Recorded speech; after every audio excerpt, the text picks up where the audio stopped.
भव्य आत्माओं, आज स्वाध्याय की चर्चा में निश्चय और व्यवहार की चर्चा हुई। या मान लो गृहस्थों की और त्यागियों की चर्चा हुई। उसमें आ था गृहस्थों के लिए गुण स्थान की सीमा है, मगर कलिकाल में गृह त्यागियों के लिए भी गुण स्थान की सीमा है। यदि गृहस्थ चौथे गुण स्थान दिख जा सकता है तो गृह त्यागी ज़्यादा से ज़्यादा सातवें गुण स्थान को छू सकता है। वे सातवां गुण स्थान भी पूर्ण नहीं कर सकता, मगर सातवें गुण स्थान में जाने के बाद में उसे अपनी आत्मा का अनुभव हो जाएगा। बात आई थी कि सातवां गुण स्थान वाला प्रत्यक्ष आत्मा को देख सकता है, मगर चौथे गुण स्थान वाला या श्रावक प्रत्यक्ष आत्मा को नहीं देखता, मगर आत्मा के बारे में जान सकता है और वे सोच सकता है आत्मा शरीर से कोई भिन्न चीज है। उसमें कषाय के तीन भेद किए हैं, एक तीव्र कषाय, एक मंद कषाय और बगैर कषाय। कषाय का मतलब है अभी मैं दूसरों का अहित करना चाहता हूँ,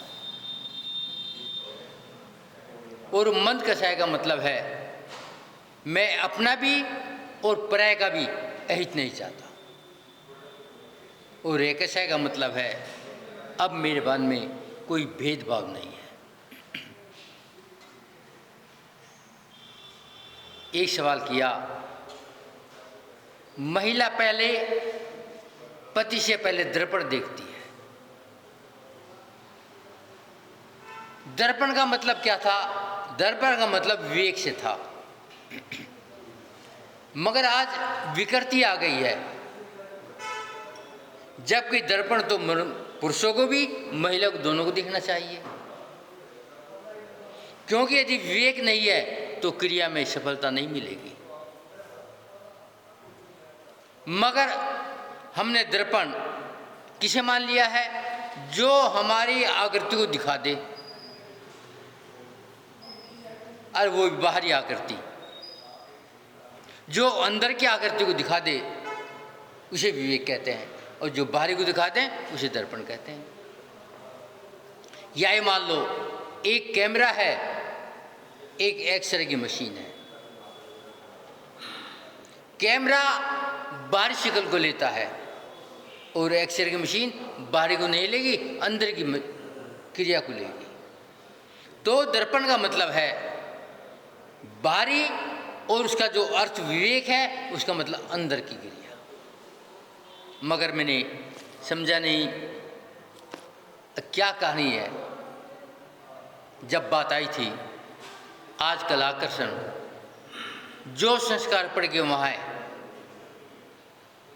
और हमें संस्कार मिल गया, ये मोटा व्यक्ति सुंदर नहीं होता या सांवला व्यक्ति सुंदर नहीं होता। मगर चिंतन करो, भगवान नेमिनाथ सांवले थे मगर बहुत आकर्षण था। और उसके अलावा एक कथानक भी आता है, दो गोरे दो सांवले, दो हरियर दो लाल। जब ये कथन आता है, ये महान आकर्षण थे। गोरापन भी आकर्षण था, सांवलापन भी आकर्षण था, और हलापन भी आकर्षण था, और सफेदपना भी आकर्षण था। बाकी कितने बचे? 24 भगवान थे ना। अब 16 कौन से थे? ये स्वर्ण रंग के, स्वर्ण का मतलब जो आज का गोरा रंग होता है, सोने का मतलब पीला नहीं था, तबे सोने जैसा था जो चमकदार था।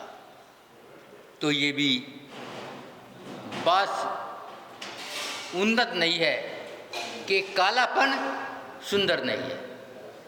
यदि कालापन सुंदर ना होता तो तीर्थंकर कैसे होते? मात्र हमारी दृष्टि का दोष है, क्योंकि हमने गुणों की परख नहीं हुई है और हमने आज तक ठोकर देखा है, छिलका देखा है। लेकिन ये भी पक्की बात है, यदि आटे में चोकर पूरा निकाल दिया जाए तो स्वास्थ्य के लिए हानिकारक है, और यदि चोकर के कण है स्वास्थ्यवर्धक है। जब तो डॉक्टर लोग बताते हैं कि चोकर की रोटी खाना, नहीं तो बीपी बढ़ जाएगा, शुगर हो जाएगा। तो हमें जो ऊपर का रंग रूप है उस पर ध्यान देना चाहिए। एक घटना, एक भील के पर्याय में हे दृष्टि लोग देखते थे, मगर एक बार वे मुनि महाराज के प्रवचन में चला गया। जंगल में महाराज बैठे, श्रावक भी बैठे, ज्ञानी भी बैठे, मन बुद्धि के बैठे और भील भी बैठा। सभी ने अपनी अपनी शक्ति के अनुसार त्याग किया, व्यसनों का, पापों का, कषाय का, अभक्ष का। अब भील का नंबर आया। भील भी महाराज के चरणों में पहुंच गया और भील ने कहा, महाराज मेरे में तो शक्ति नहीं, मैं तो एक ही काम है, शिकार करो, जीव को मारो और खा लो। मैं क्या त्याग कर सकता? मैं शक्तिहीन हूं। महाराज ने कहा, तेरे में अनंत शक्ति है, तू ज्ञानवान है, तू सिद्धालय में जा सकता है। कैसे महाराज? मैं जानता हूं तू व्यसन नहीं छोड़ सकता, तू शिकार नहीं छोड़ सकता, तू मांस नहीं छोड़ सकता, मगर कुछ तो छोड़ सकता है। और वो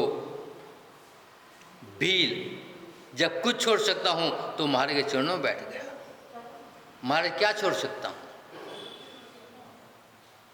पाप छोड़ सकता है। किस तरह पाप? यूँ बता, तूने कौन कौन सा मांस खाया? अमुक अमुक अमुक अमुक, उन्हें सैकड़ों जानों के नाम गिना दिए। अंत में महाराज ने कहा, तो तूने कौवे का मांस खाया? नहीं महाराज, वो तो मैंने कहा ही नहीं। तो फिर ठीक है, तू कौवे का मांस छोड़ दे। उस भीड़ ने कौवे का मांस छोड़ दिया। मगर पढ़ाई के बाद परीक्षा होती है, नींद के बाद कसौटी होती है। यदि साल भर बच्चा पढ़े और पेपर ना दे तो पास नहीं होगा। तो भी नियम है, प्रतिज्ञा के बाद में उसकी परीक्षा होगी। और भील की परीक्षा हो गई, बीमार हो गया, रोगी हो गया। वैद्य को बुलाया गया। वैद्य ने कह दिया, कौवे का मांस दे दो। भील कहता है, मुनि महाराज के चरणों में त्याग किया है, कौवे का नहीं खाऊंगा। वैद्य कहता है, ठीक नहीं होगा। भील कहता है, कोई बात नहीं। जब त्याग की बात आती है, सारे रिश्तेदार जो कोई परिचय में आए नहीं वो भी आ जाता है। नहीं, ये काम ठीक नहीं है, करो। कोई दीक्षा लेने के लिए आ जाए, कौन समझाने आते हैं? माँ बाप नहीं समझाते, उसके वे रिश्तेदार आएंगे जिनका वो संबंध ही नहीं है, वे पंगा डालेंगे। और यदि कोई वैश्यागमन करे, चोरी करे, जुआ खेले, जब कौन समझाएगा? जब नहीं आएंगे, जब माँ बाप समझाएंगे। तो विचार करो, संसार की स्थिति बड़ी विचित्र है। सब समझाना गए, मगर वो दृढ़ दूर से उस भील का साला चला, मैं समझाऊंगा, मेरा बहनों ही है, मैं समझाऊंगा। वो जब जंगल के रास्ते से आ रहा था, बीच में एक महिला रो रही थी। उसने पूछा, आप क्यों रो रही हो? तुम्हें देख के रो रही हो। मुझे देख के? मैं तो जानते भी नहीं। मैं तो जानती हूँ, तू उसका साला है और मैं उसकी होने वाली पत्नी हूँ, इसलिए रो रही हूँ। तू पत्नी कैसे हो? यदि उसने मांस नहीं खाया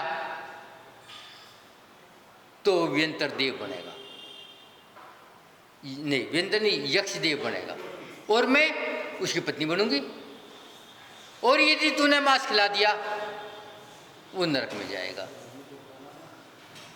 तो मैं सोचती हूँ मेरे पति का अहित ना हो जाए। अब साला भी सावधान हो गया, एक निमित्त मिल गया। उसने जाके अपनी बहनों से बात किया, खाले क्या है, बीमार है, ठीक हो जाएगा, ये हो जाएगा। बहनों ने कहा नहीं, मैं ठीक नहीं हो जा। तो उसने उस जो रास्ते में यक्षिणी मिली थी उसकी बात बता दिया। जब उसकी बात सुनी, वो दृढ़ हो गया और कहा मैं आज बाद कोई मांस नहीं खाऊंगा।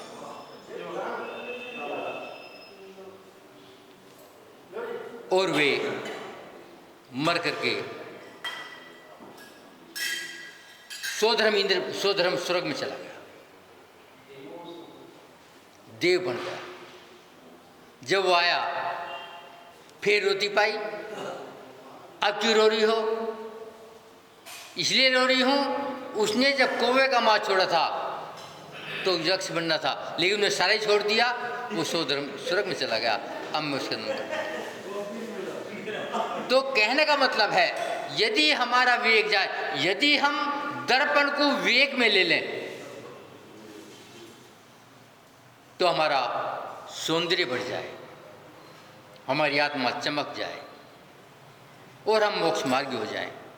क्योंकि हम जो यक्ष बनने वाले थे, क्या बन गए? स्वर्ग में देवता ने। कौन से स्वर्ग में?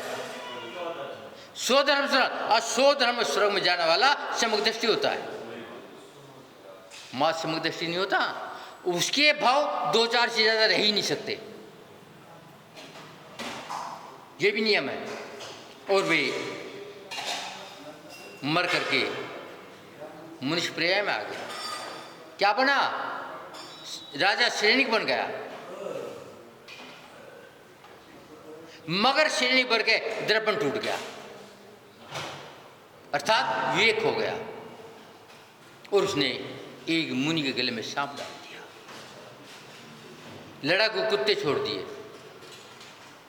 और उसकी गति बिगड़ गई। मगर बिगड़ने के बाद में उसे महावीर भगवान का निमित्त मिल गया और उसने पश्चाताप किया, मगर गति बदली नहीं जाती, मंद हो जाती है। 7वें नरक से पहले नरक में आ गया और पहले नरक के पहले कोठे में आ गया, जहाँ आयु कम होती है। मात्र आयु 84,000 वर्ष की रह गई। और आगे पहले तीर्थंकर बनने वाले हैं कौन? वही कौवे के मांस का त्यागी। तो विचार करो, ये छोटे छोटे नियम यदि हमारे पास दर्पण हो, कौन सा दर्पण? ये कांच वाला नहीं, विवेक वाला दर्पण हो। तो यदि दर्पण है तो निश्चित रूप से हम अपनी आत्मा को चमकाएंगे और अपनी मंजिल को प्राप्त कर लेंगे। इसलिए सभी लोग रोज दर्पण देखें। दर्पण बड़ी अच्छी चीज़ है, क्योंकि हम विवेक से काम करेंगे तो हमारा कल्याण होगा। ओम शांति।